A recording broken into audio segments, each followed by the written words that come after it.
బాబాగారు, చిన్నప్పటి నుంచి ఎంతో మందిని చూసి జీవితాన్ని ఇలానే అనుభవించాలని కసితో చాలా సంపాదించాను. నేను కోరుకున్నట్లు జీవితం ఉన్నా ఎందుకో ప్రతిక్షణం ఏదో వెలితి. దయచేసి నా బాధకు శాశ్వతమైన మందును మంచి బోధ ద్వారా మీరే ఇవ్వాలి. సరే బాబు, కానీ ఇది కేవలం నా తత్వం. నీకు నచ్చకపోతే వదిలేసాయి.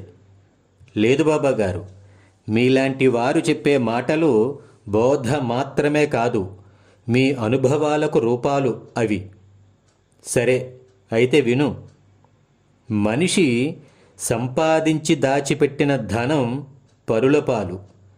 దేహం అగ్గిపాలు లేదా మట్టిపాలు. అగ్గిపాలైతే అస్థికులు గంగపాలు, మట్టిపాలైతే దేహం క్రిమికీటకాల పాలు. పెట్టిన తద్దినం కూడు కాకుల పాలు. దాచుకున్న వస్తువులన్నీ ఎవరి పాలో.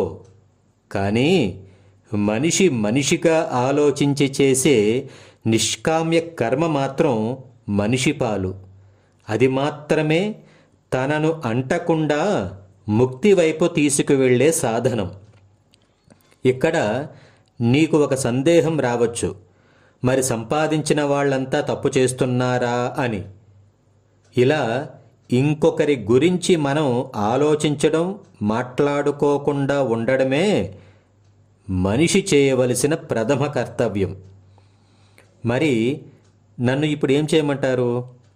సంపాదించినదంతా నీ దగ్గరే ఉంటే శాంతి ఎలా వస్తుంది? నీకు కావలసినది తూకం వేసుకొని నీ దగ్గర ఉంచుకొని మిగిలినది ఎవరి కోసం నీచే సంపాదించబడిందో అది వాళ్లకు పంచేసాయి. మరి అప్పుడు శాంతి వస్తుందా? శాంతి నీ దగ్గరే ఉంది.